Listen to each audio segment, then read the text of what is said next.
Hi, this is Amy of Mastro Stretch, and today we're going to use Ki-Hara resistance stretching to stretch and strengthen our hip flexors. And if you like my video, please subscribe to my channel by clicking right here.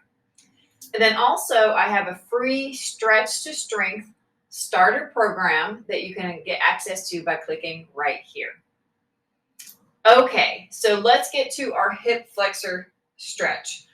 So many of us have tight hip flexors, and that's because we are typically sitting in the same position all day. So if we're sitting at the office, we're in this 90-degree position all day. If we're sitting in a car, that's pretty much the same height, again, in this 90-degree, here to here is 90 degrees position all day. So we're sitting in our dining room chair, on our couch, in our office chairs, in our cars, and it's really tightening the hip flexors. So the hip flexors are what would raise our leg up.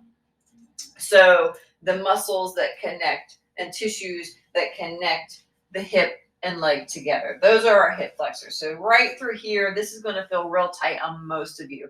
So most people are going to have to do a stretch for their hip flexors. Typically they get tight and they kind of pull you in like this. You can feel back pain from tight hip flexors. They get tight and weak, so they get a little shortened. So let's do a stretch for that. We're going to use our Ki-Hara resistance stretching technique. So we're going to come into this kneeling position. And we're going to activate the muscle first. We're going to activate it 3 times. You're going to feel the contraction through the muscle. And then we're going to stretch it under resistance. So we're going to keep the contraction as we move in and out of the stretch. So we're coming into this kneeling position. I want you to go ahead and just lean forward where you feel this stretch in the front of the hip. So a little bit of a stretch here. We're using our own resistance to turn on that muscle, to contract that muscle. So we're going to use the lower leg, top of the foot, to press down into the floor to activate and contract that muscle. So we start in a stretch position. We're going to push down into the mat with our shin and top of the foot. Push down. You're going to contract this muscle and then bring the hips back over the knee.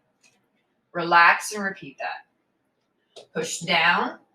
Again, we're turning on this muscle. We're waking up this muscle so it is activating correctly. One more time. Activate the muscle, almost like you're digging that knee into the mat and then stacking the hips over the knee. Now, keep pushing down with the lower leg and top of the foot. You can kind of, push the knee down a little bit too. And now move back into the stretch. So now we have that contraction, and then we're moving back into that stretch. Contract out of that stretch so we own our range of motion. We're only able to go as far as we can contract the muscle. Keep contracting the muscle as you move forward. So you're playing a little bit of tug of war with yourself, but don't use a lot of resistance with the stretch. Pull back. So if you use a lot of resistance, you're really inhibiting the amount that you can stretch. I'd say at least, minimum 50% or less contraction as you move into the stretch. Good. And then release. All right, so I'm going to change legs and show you a couple variations. Now, you can move the foot out, and it's going to hit more hip flexors on the inner, so like psoas. So you're going to feel a little bit more here. And that's a little extreme, but move the foot out a little bit. And then you can also move the foot inward, and you're going to feel a little bit more on the outer hip. So let's play around with that. I'm going to move this foot out. So I'm going to feel a little bit more on the inside of the leg. Then come into my stretch. Contract, activate the muscle. Relax, repeat 2 more times. Contract, activate the muscle. If you need something to hold on to, feel free to hold on to something so you don't have to feel it too much in the front leg.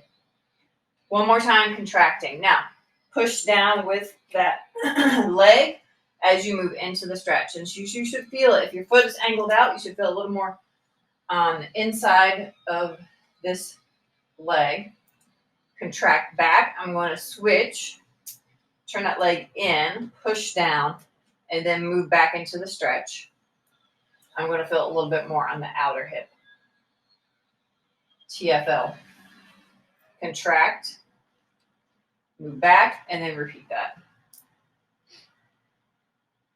So changing the angle of the lower leg changes the stretch, so you can feel it a little bit different positions, different locations, depending on the position of that lower leg. So that's our hip flexor stretch for today. Hopefully you enjoyed that. Using the resistance really adds to the stretch and is very, very efficient for alleviating a lot of aches and pains. So again, hopefully you enjoyed that. My name is Amy of MastroStretch. And again, if you like my content, please subscribe by clicking the little button below and leave a comment. I'd love to hear from you to see if you enjoyed this stretch, and any questions or concerns, you can just leave a comment below. All right, until next time, bye for now.